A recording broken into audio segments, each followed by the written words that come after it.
오늘 이 아침에는 함께 읽으신 본문의 말씀을 중심으로 우리 예수님께 배우는 기도 15번째 시간을 갖도록 하겠습니다. 아마 더 많은 설교 시리즈를 할 수 있겠지만 예수님께 배우는 기도에 대한 설교 시리즈는 오늘 말고 한 3주 정도만 더 하면 마무리가 될 듯 싶습니다. 오늘은 설교 제목을 이렇게 잡았습니다. 한번 따라해 주시기 바랍니다. 기도는 내 존재를 하나님께 드리는 것입니다. 한 번 더 하겠습니다. 기도는 내 존재를 하나님께 드리는 것입니다. 그러니까 아마도 오늘 설교는 이런 이야기가 될 것 같습니다. 어떻게 기도할 것인가, 기도의 내용에 대한 문제보다는 그 기도를 하고 있는 사람에 대한 이야기가 될 듯 싶습니다. 오늘 본문에는 이런 얘기가 남겨져 있습니다. 예수님께서 자기를 의롭다고 믿고 다른 사람들을 멸시하는 사람들에게 주시는 말씀입니다. 그러니까 기도할 때 우리가 이 자세를 조심해야 한다는 것이죠. 여기서 멸시한다는 것을 영어 표현으로 보니까 눈 아래로 깔아서 본다는 그런 의미입니다. 아래로 내려서 깔아보는 사람들. 그래서 다른 사람들보다 내가 더 정당하고 의롭다고 생각하는 사람들이 조심해서 오늘 말씀을 들어야 한다는 것입니다. 그러나 이 말씀을 들을 때 그 사람이 누굴까를 찾을 필요 없이 혹시 그 사람이 나는 아닌가를 생각하면서 이 말씀을 들어야 한다는 것입니다. 근데 예수님이 어떤 말씀을 하시느냐 하면 그 사람들을 위해서 비유를 들어주시는데 두 사람을 비유로 듭니다. 한 사람은 바리새인이고 한 사람은 세리입니다. 이게 오늘 저와 여러분이 좀 고민해야 될 영역입니다. 예수님이 비유하신 이 바리새인과 세리들은 오늘 저와 여러분에게는 이해의 정도가 약간 떨어질 수 있겠지만 그 당시로 보면 어떻게 볼 수 있냐 하면 100점짜리 사람과 빵점짜리 사람 이렇게 구분할 수 있습니다. 그러니까 다른 많은 사람들에게 만약에 설문조사를 한다면, 여론조사를 한다면 누가 점수를 다 받느냐 하면 바리새인들이 존경과 박수의 점수를 다 받고 세리들은 깔아볼 수밖에 없는 사람들, 그 밑에 있는 사람들, 그런 취급을 받을 사람들이 누구냐 하면 이 세리들이란 말이죠. 예수님은 비유를 들어도 약간 비등비등하거나 서로 경쟁할 만한 사람들을 비유로 드신 게 아니라 아주 극단적인 예로 드신 것입니다. 누가 봐도 한쪽 편에 손을 들어줄 수 있는 바리새인과 그러지 못한 세리를 비유로 드셨습니다. 근데 이 두 사람이 같은 일을 하게 됐습니다. 어떤 일을 하게 됐냐면 하나님 앞에 나와서 기도하게 됩니다. 그래서 바리새인이 줄기차게 하나님 앞에 기도합니다. 그게 11절과 12절 내용입니다. 한번 읽어볼까요? 11절과 12절 같이 읽습니다. 시작. 바리새인은 서서 따로 기도하여 이르되 하나님이여, 나는 다른 사람들 곧 토색, 불의, 간음을 하는 자들과 같지 아니하고 이 세리와도 같지 아니함을 감사하나이다. 나는 일해에 2번씩 금식하고 또 소득의 11조를 드리나이다 하고. 아멘. 바리새인이 어떻게 기도하느냐 하면 하나님 앞에 감사를 드리는데 자기가 어떻게 살아왔는지를 하나님께 알려드립니다. 그래서 하나님, 저는 토색, 불의, 간음한 자들과 같지 않도록 살게 해주셔서 감사드립니다. 심지어는 그 옆에 있는 세리를 가리키면서도 저 사람과도 같지 않게 살게 해주셔서 감사드립니다. 저는 일주일에 2번씩 금식하고, 이건 대단한 일이죠. 일주일에 2번씩 금식하고 또 소득의 11조를 하나님께 드립니다. 하나님께 11조 하면서도 정정당당히 말할 만큼 아마 잘 지키면서 드렸던 모양이에요. 바리새인은 이렇게 기도했습니다. 또 한 사람은 누구냐 하면 세리입니다. 세리는 이렇게 기도합니다. 13절 같이 읽을까요? 시작. 세리는 멀리 서서 감히 눈을 들어 하늘을 쳐다보지도 못하고 다만 가슴을 치며 이르되 하나님이여, 불쌍히 여기소서, 나는 죄인으로소이다 하였나이다. 아멘. 이렇게 기도해요. 나중에 좀 더 살피겠지만 세리가 뭘 위해서 기도했는지가 잘 나타나지 않는다는 특징이 있는데 어쨌든 이렇게 기도합니다. 그러면 결과가 어떻게 나오느냐 하면 결과가 저와 여러분에게는 예수님이 하도 바리새인과 서기관들을 야단쳤다라고 하는 이야기가 선입견처럼 있으니까 그런데요, 그 당시 사람들에겐 제가 아까도 설명해 드렸듯이 바리새인들 그러면 겉과 속이 다른 사람들, 이런 걸 의미하는 게 아니라 종교적으로, 사회적으로, 그 당시에 종교, 문화, 정치적으로 가장 앞섰고 모범적인 사람들, 하나님을 위해서 자기의 삶을 드리고 계명을 지키기 위하여 열심을 냈던 사람들이라고 하는 그런 칭찬과 존경의 대상이 바리새인들이란 말이죠. 그래서 그가 지금 기도하는 내용은 이 바리새인이라고 하는 특정한 개인의 모습만이 아니라 바리새인이라고 불릴 수 있는 그 그룹이 늘 하나님 앞에 이렇게 살아왔던 삶의 모습이란 말이죠. 이렇게 기도하고, 세리는 그 당시 많은 사람들에게 눈으로 깔아서 봐야 하는 사람, 정상적으로 봐주지 말고 깔아서 봐야 하는 그 밑에 있는 취급을 받아야 하는 사람들. 그래서 예수님 당시에 가장 죄인이라고 하면 세리와 창녀들이라고 하는 동급으로 취급될 만한 사람들이 세리였단 말이죠. 이 사람이 하나님 앞에 나와서 기도했어요. 근데 예수님의 결과는 뭐냐 하면, 예수님께서는 하나님의 판단을 말씀해 주시는데 14절에 내가 너희에게 이르노니, 누가 말씀하신다고요? 예수님이 말씀하셔요. 그러니까 틀림이 없단 말이에요. 이건 하나님의 판단임에 틀림이 없다는 거죠. 이에 저 바리새인이 아니라 이 사람은 누구예요? 세리가 무엇을 얻고 돌아갔다고요? 의롭다 하심을 받고 돌아갔다는 거예요. 결국은 누구의 기도가 응답을 받았다는 걸까요? 세리의 기도가 응답을 받았다고 하는 것입니다. 그러니 이제 저와 여러분은 오늘 본문을 통해서 한번 살펴봐야 한다는 거예요. 도대체 세리의 무엇이 하나님께 받아들여지게 했는가의 문제, 혹은 바리새인의 어떤 문제가 하나님께로부터 거절당하게 했는가, 그리고 오늘 이 시대에 기도하고 있는 우리들은, 혹은 하나님께 나아가고 있는 우리들은 어떤 모습으로 나아가고 있는가, 나는 바리새인의 모습인가 아니면 세리의 모습인가를 점검하는 지혜가 오늘 본문 속에 저와 여러분에게 있기를 주님의 이름으로 축원합니다. 그 첫 번째 나눌 말씀은 이것입니다. 한번 따라하죠. 기도는 내용보다 자세가 중요하다. 여러분, 제가 아까 말씀드렸듯이 11절에서 13절에서는 바리새인과 세리의 기도가 나옵니다. 근데 아주 흥미로운 게 있습니다. 11절과 12절을 읽으면 바리새인이 기도한 내용이 나옵니다. 내용이 어떤 걸 기도합니까? 나는 다른 사람들과 토색, 불의, 간음을 하는 데 있어서 똑같지 않음을 감사드립니다. 그의 기도의 내용이 나와요. 내용이, 하나님, 저는 이 세리와도 같지 않게 살게 해주셔서 감사합니다. 내용이 나오죠. 저는 일주일에 2번씩 금식을 합니다. 하나님, 저는 하나님께 11조를 드립니다. 이런 믿음의 삶을 살게 해주셔서 감사합니다 라고 하는 기도의 내용이 나와요. 근데 여러분, 13절을 잘 읽어보시면 세리의 기도에는 기도의 내용이 없어요. 잘 보실까요?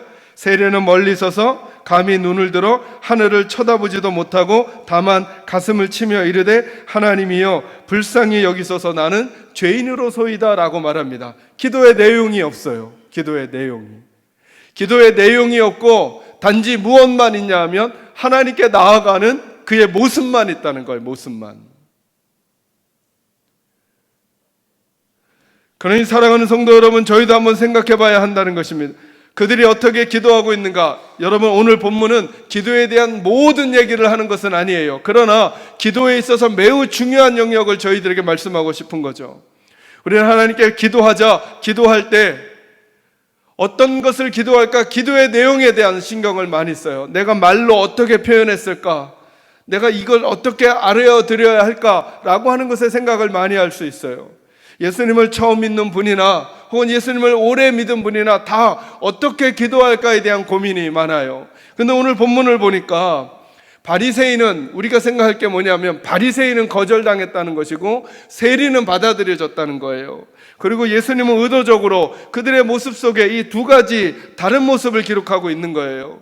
한 사람은 기도의 내용이 너무 많아요. 하나님께 좋은 말들, 맞아요, 좋은 말들, 자기가 해왔던 삶의 이야기들, 그리고 하나님께 내용을 드려요.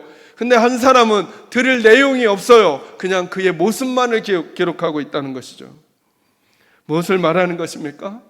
저와 여러분이 하나님 앞에 나갈 때 내가 예수를 처음 믿기 때문에 어떻게 기도를 해야 할까, 어떤 기도 내용을 드릴까가 기도의 본질이 되지 않을 수도 있다는 거예요. 기도하는 나의 자세가 중요하다는 거예요. 오늘 왜 제가 설교 제목을 기도는 내 존재를 하나님께 드리는 것입니다 라고 정해드렸느냐 하면, 우리는 하나님께 기도의 내용을 자꾸 드리려고 그래요. 예배의 내용을 드리려고 그래요. 내가 어떻게 예배하는가, 내가 부르는 찬양을 하나님께 드리려고 해요. 근데 하나님은 자꾸 뭐에 대한 마음을 가지고 계시느냐 하면, 그 내용을 드리고 있는 너의 자세가 어떠냐는 거예요. 자세가. 그 예배를 드리고 있는 너의 자세가 어떠냐는 거예요. 그 찬양을 부르고 있는 너의 자세가 어떠냐는 거예요. 너는 누구냐는 거예요. 너는 누구냐는 거예요. 오늘 예수님은 바리새인의 그 행위를 보고 싶은 게 아니에요. 그 행위를 했던 너는 누구냐는 거예요. 너는 11조를 했던 너는 누구냐?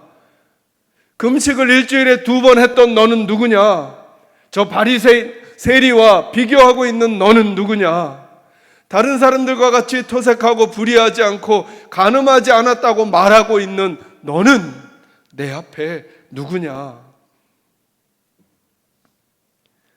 만약에 하나님께서 저와 여러분의 예배를 받으시고, 저와 여러분의 찬양을 받으시고, 저와 여러분의 헌금과 저와 여러분의 봉사를 받으시는 거라면 하나님을 상대해 드리는 것이 상대적으로 어렵지 않습니다.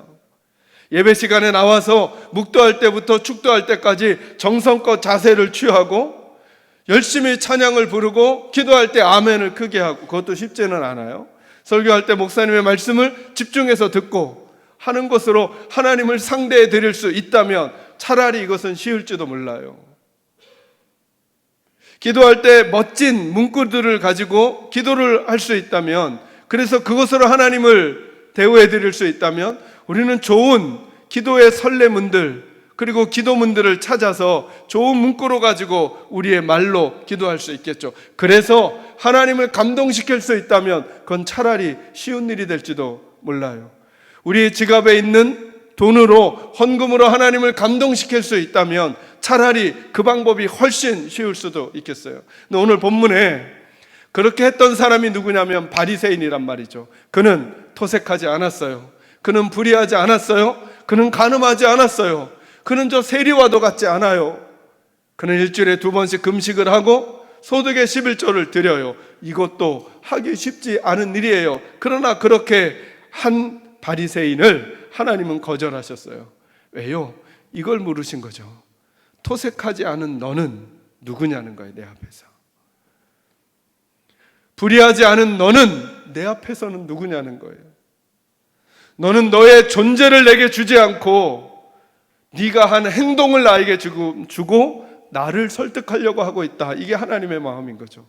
반대로 세리는 뭐냐 하면 자기가 행위로 한 것을 하나님께 드릴 게 아무것도 없는 거예요. 그러니까 뭐밖에 드릴 게 없냐 하면 자기의 존재밖에 드릴 게 없는 거예요.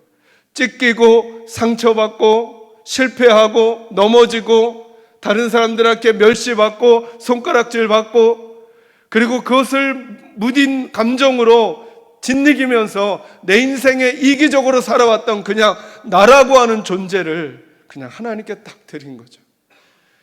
그렇게 하나님께 드리려니까 하나님께 할 수 있는 말이 이거밖에 없는 거예요. 하나님이여, 나를 불쌍히 여기소서. 나는 죄인입니다. 내가 무슨 말로 하나님을 설득할 수 있으며, 내가 무슨 핑계로 제 행위를 하나님 앞에 합리화할 수 있으며, 내가 한 어떤 아름다운 행위로 하나님을 감동시킬 수 있겠습니까? 저는 하나님의 자비 없이는 존재할 수 없는 존재입니다 라고 하는 자기 존재를 하나님께 드리는 거죠. 마치 그림으로 그러면 이런 것과 비슷해요. 바리새인은 자기를 하나님께 드리는 게 아니라 자기가 들고 있는 어떤 걸 하나님께 주는 거예요. 세리는 자기가 가지고 있는 어떤 것을 드릴 것이 없으니까 그냥 찢기고 상처 입은, 서툴고 부족한 자기를 하나님께 던지는 거예요. 하나님, 저라도 좀 받아주시겠습니까? 그래서 여러분 본문을 잘 보시면, 유심히 보시면 14절 말씀에 사실은 이렇게 기록되어 있지 않아요. 하나님은 바리새인의 기도를 거절하시고 하나님은 세리의 기도에 응답하셨다, 이렇게 나오지 않아요. 그죠? 14절을 잘 한번 읽어볼까요? 같이 읽습니다. 시작. 내가 너희에게 이르노니 이에 저 바리새인이 아니고 이 사람이 의롭다 하심을 받고 그의 집으로 내려갔느니라. 아멘. 어떻게 말씀하셔요? 기도 응답 받았다 이런 표현으로 쓰지 않고 바리새인이 아니라 세리가 하나님께 뭘 받았다 그래요? 의롭다고 인정을 받고 돌아갔다는 거예요. 결국 이 표현은 뭐냐 하면 하나님께서 세리를 받으셨다는 거예요. 세리를. 하나님이 세리 그 자체를 받으셨다는 거예요. 오늘도 저와 여러분이 예배하거나 믿음의 삶을 살아갈 때 정말 중요한 게 뭐냐 하면 하나님이 나의 예배를 받으시는가의 문제를 넘어서 하나님이 나를 받으셨는가가 더 중요해요. 그래서 하나님의 말씀은 옳으신 것 같아요. 하나님은 예배를 찾지 않죠? 하나님은 뭘 찾으신다고요? 예배하는 사람을 찾는다니까요. 하나님은 멋진 예배를 찾으시는 게 아니에요. 그 안에서 예배하는 사람을 찾는 거죠. 하나님은 멋진 기도를 찾는 게 아니죠. 하나님께 기도하는 사람을 찾는 거예요. 사람. 그래서 그 사람에게서 나오는 말은 주어와 술부가 바뀌어도 하나님이 받으시는 거죠. 그 사람에게서 나오는 말은 하나님이 안 받으시잖아요. 아무리 주어와 술부가 아름답게 연결되어 있고 그 중간에 미사오구가 수두룩하게 들어가 있어도 하나님은 그 사람을 안 받으셨기 때문에 그 사람의 기도를 받으실 일이 없다는 거예요. 오늘 우리의 싸움은 뭐냐 하면 나는 얼마나 멋진 예배를 드리는가, 나는 얼마나 멋진 기도를 하는가, 나는 얼마나 멋진 찬양을 하는가가 아니라 하나님은 그 예배를 드리고 그 기도를 하고 그 찬양을 하는 나를 과연 받으셨을까를 묻는 일들이 우리에게 필요하다는 거예요. 나를 안 받으시면 바리새인의 일이 똑같이 우리에게 일어날 수 있다라고 하는 거예요. 그래서 그의 기도 제목이 응답되었다기보다는 그가 받아들여지는 거죠. 기도 시간은 이런 시간인 거죠. 그래서 우리의 한숨이 기도가 될 수 있는 이유, 우리가 하나님께 받아들여졌다면 우리의 한숨은 이미 기도가 된 거예요. 우리가 하나님께 받아들여졌다면 아무 말도 못하고 그냥 울기만 해도 그건 이미 기도가 된 거예요. 왜요? 하나님은 이미 우리 마음 아시니까요. 그럼 우리가 뭘 신경 써야 되느냐? 내가 하나님께 받아들여지고 있는가의 문제인 거예요. 내 행위가 아닌 거죠. 여러분 보세요. 바리새인이 이제 얘기를 좀 더 진척시켜서요. 바리새인이 선해요? 세리가 선해요?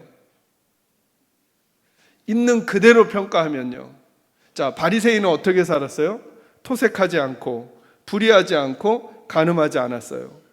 저 세리처럼 나라를 팔아 민족을 팔아 자기 주머니를 배불리지도 않고 살았어요. 일주일에 2번씩 금식을 해요. 종교적으로도 소득의 11조를 정확히 하나님 앞에 11조를 했어요. 여러분, 이 사람이 착해요? 세리가 착해요? 대답을 안 해주시기로 약속하신 건 아니잖아요. 그냥 반응만 조금만 보여주세요. 누가 착해요? 바리새인이 착하죠. 바리새인이. 누가 더 예배를 잘 드렸어요? 바리새인이 잘 드린 거죠. 누가 더 기도를 잘했어요? 바리새인이 잘한 거죠. 누가 더 찬양을 잘했어요? 바리새인이 잘한 거죠. 누가 더 봉사를 열심히 했어요? 바리새인이 세리보다 잘했죠. 그런데 왜 하나님은 바리새인 거 안 받으셨냔 말이죠. 그의 예배, 그의 헌금, 그의 기도, 그의 봉사, 그의 삶이 아니라 그가 문제였던 거죠. 그가. 세리는 아무것도 하나님 앞에 내놓을 게 없었던 거예요. 아무것도 내놓을 수 없는 그가 할 수 있었던 하나님 앞에서의 그의 모습은 그가 가진 걸 드리는 게 아니라 그를 드리는 거죠. 하나님, 전 하나님 없이 못 살아요. 하나님이 불쌍히 여겨주시지 않으면 아무것도 할 수 없는 존재예요. 이게 기도와 예배와 믿음의 삶의 출발점이라는 거예요.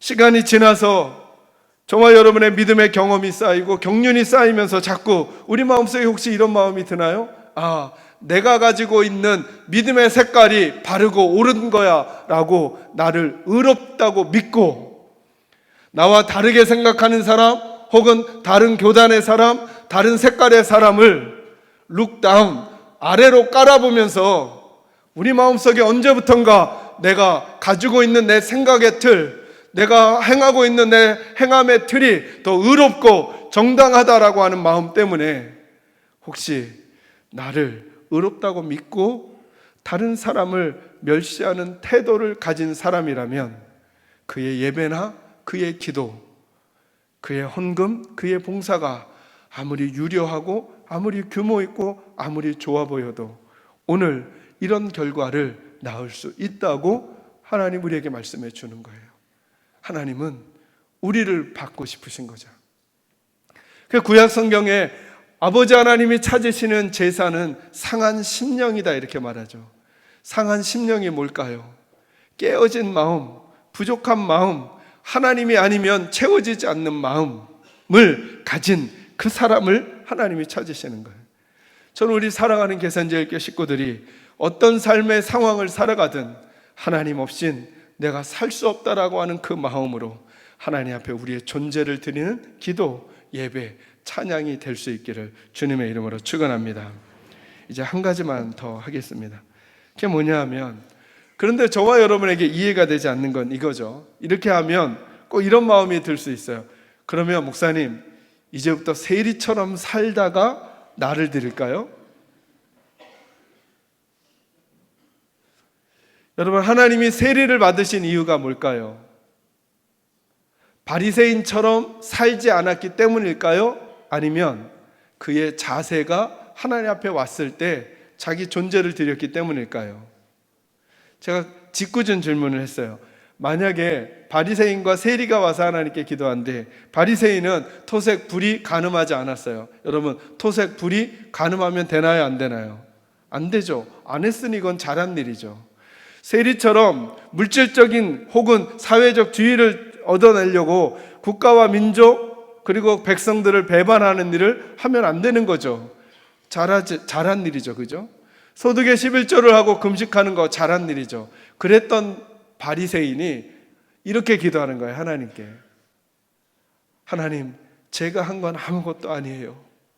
하나님 절 불쌍히 여기시고 제게 은혜 베풀어 주세요 라고 그렇게 하나님께 다가가고, 세리가 자기를 자꾸 합리화하는 걸 그렇게 하나님, 제가 이렇게 살 수밖에 없었던 이유는요, 사회 구조적으로 시스템이 이랬었고 그 당시 내가 이렇게 존재해야만 이럴 수밖에 없었던 거예요. 하나님도 제 입장 아시지 않겠습니까? 라고 만약에 기도했다면 하나님은 누구를 의롭다고 하셨을까요?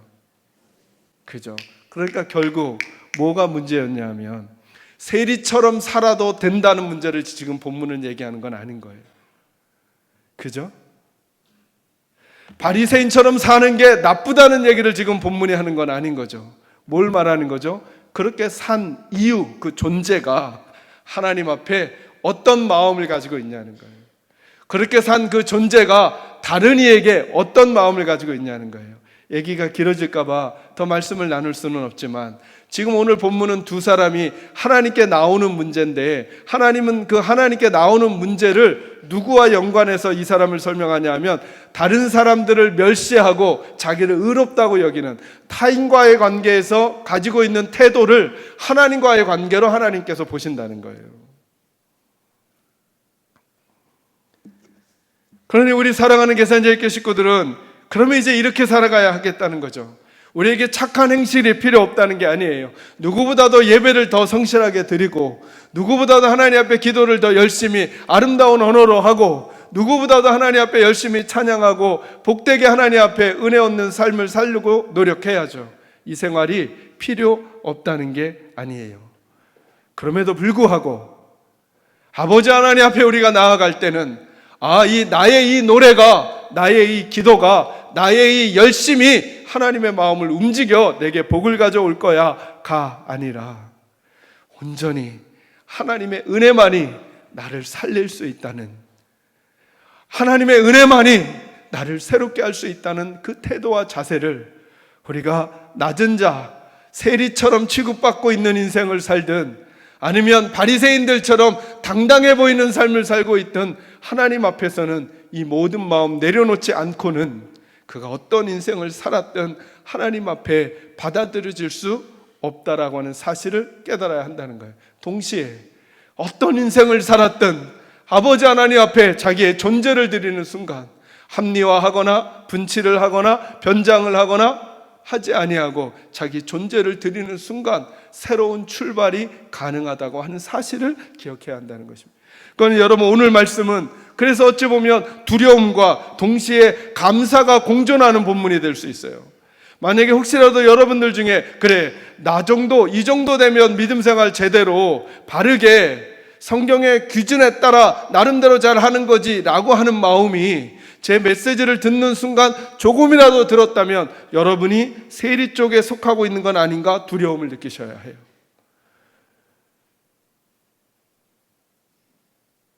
말씀을 듣는 순간 그래, 맞아, 나는 일주일에 예배도 몇 번 못 드리고 나는 가끔 11조도 정확히 못하고 나는 봉사도 잘 안 하고 이래서 나는 세리 쪽에 가까워 라고 하는 분은 감사하게 이 말씀을 받으셔야 해요. 저는 우리 사랑하는 계산제일교회 식구들이 하나님 앞에 착한 행실로 살아가게 되기를 주의 이름으로 축원합니다. 그 어떤 성도들보다 더 열심히 예배하고 하나님 앞에 기도하고 하나님 앞에 예물을 드리고 봉사하고 시간을 들여 선한 일에 동참하는 착한 행실을 가지신 분들이 되기를 주의 이름으로 축원합니다. 그러나 그러함에도 불구하고 하나님께 나아갈 때는 나의 공로로 나아가는 것이 아니라 오직 하나님의 은혜에 의지하여 나아가는 저와 여러분이 될 수 있기를. 그래서 처음에도 중간에도 마지막에도 하나님, 저는 하나님, 우리 가정은 하나님, 우리 교회는 하나님 없이는 아무것도 아니며 하나님만 함께 해주신다면 또다시 주의 백성으로 살아가겠습니다 라고 하는 용기와 겸손의 마음을 두 손에 붙들고 놓치지 않고 살아가는 아름다운 믿음의 모습이 꼭 있기를 주의 이름으로 축원합니다. 제가 성경 구절 한 구절 읽어드리고 말씀 마무리하겠습니다. 히브리서 4장 14절에서 16절입니다. 제가 읽습니다. 그러므로 우리에게 큰 대제사장이 계시니 승천하시니 곧 하나님의 아들 예수시라. 우리가 믿는 도리를 굳게 잡을지어다. 우리에게 있는 대제사장은 우리의 연약함을 동정하지 못하실 리가 아니요 모든 일에 우리와 똑같이 시험을 받으신 이로되 죄는 없으시니라. 그러므로 우리는 긍휼하심을 받고 때를 따라 돕는 은혜를 얻기 위하여 은혜의 보좌 앞에 담대히 나아갈 것이니라. 아멘. 우리는 때를 따라 돕는 은혜를 얻기 위하여 어디로 나아가야 한다고요? 어느 보좌 앞에? 은혜의 보좌 앞에. 은혜의 보좌가 뭘까요? 내 존재를 들여 하나님의 돌보심을, 하나님의 안으심을, 덮으심을, 만지심을 경험하는 자리. 내 공로가 아니라 오직 하나님에게. 오늘 세리가 이런 자세로 기도했죠. 하나님, 저를 불쌍히 여기소서. 저는 죄인입니다. 제 것 가지고는 하나님께 나아갈 수 없어서 그냥 제 있는 모습 그대로 하나님의 은혜에 의지하여 제 존재를 드립니다. 저와 여러분도 그렇게 하나님께 나아가, 맞아요, 우리의 삶을 그리고 나서 돌이켜 보니까 사실은 우리는 바리새인처럼도 못 살았고 세리와 가까운 인생을 살았던 것 같아요. 그런 우리에게도 주님 안에서 새로운 기회가 있습니다. 그분에게 기도를 하더라도, 예배를 드리더라도, 그분에게 찬양을 하고 봉사를 하더라도 내 존재를 드리는 저와 여러분이 되어 늘 하나님의 만지신 가운데 살아가는 복이 있기를 주님의 이름으로 축원합니다. 기도하겠습니다. 거룩하신 아버지,